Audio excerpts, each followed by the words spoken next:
Ma'am Elsa. Oh. Hello po.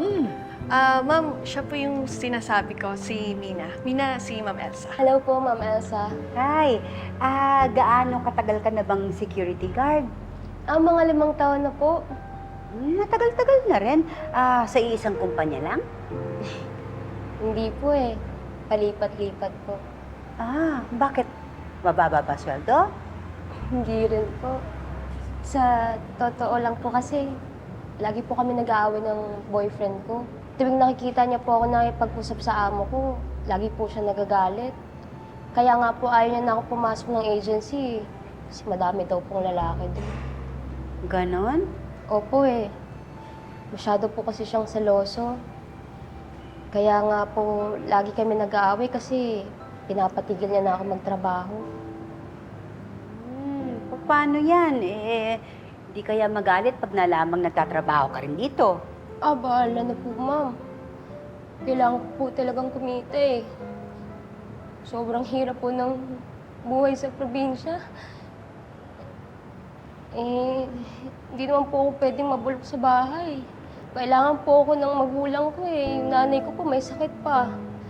Yung tatay ko naman po, wala nang trabaho. Hilig pang uminom. Nako, marami palang problema. Opo, ma'am. Sorry po. Pero ma'am, masipag po yan, tsaka mapagkakatiwalaan po. Sige, tingnan natin, ha? Tingnan natin.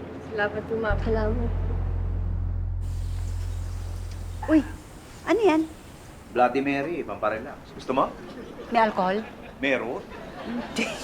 Mamaya na siguro, tapusin ko muna to. Baka malasing na naman ako. Ano naman yan? Ano ba yan? May nagbigay ng bulaklak kay Clarissa. Naisipan kong ayusin. Ang ganda pala na merong sariwang bulaklak sa bahay. Bibili nga ako ng mga ganito eh. Nakakaganda ng mood. Oo. Uy, teka. Ano balita kay Malu? Ano kung hindi na kami nakapag-usap eh. Siguro nag-aayos na yun ng gamit niya. Ngayon ang uwi nun eh. Hello, Oy! Elsa, Pepito. Naku, ginabi ka na kagabi. Hindi na tayo nakapagkwentuhan. O, pauwi ka na ba? Ayun na nga. Makikiusap sana ako kung pwede ako mag-extend. Isang gabi lang. Ha? Hindi ko kasi nakausap yung mga kailangan kong kausapin.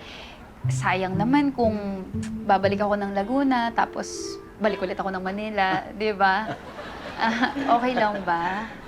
Alam mo, bili ka pa maraming bulak.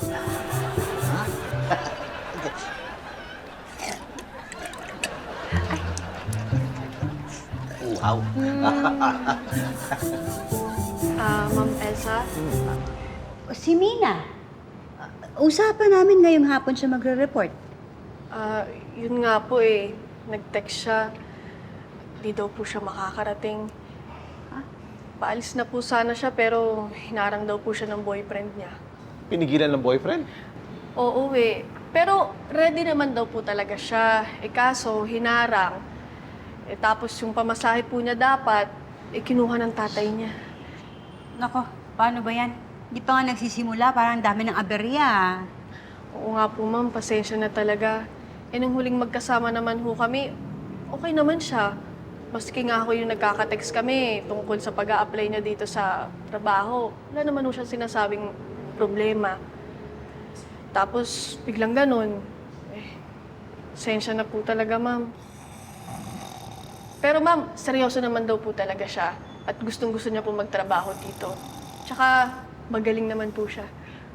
Ako, kahit magaling, kung wala naman dito, hindi mapapakinabangan. Parang kabaligtaran nito. Ha? Bakit kabaligtaran ko? Yun, magaling. Wala dito. Eto, nandito. Hindi naman magaling. Sir po, Huwag ka na humirit. Huwag ka na humirit. Huwag ka na humirit. Ay, tama na. Ihirit pa eh. Paano? Getting all your Kapuso shows has never been this affordable. Subscribe to the GMA Pinoy Pack on YouTube TV for only $14.99 a month. Watch GMA Pinoy TV, GMA Live TV, and GMA News TV anytime, anywhere. Matawa mo saya.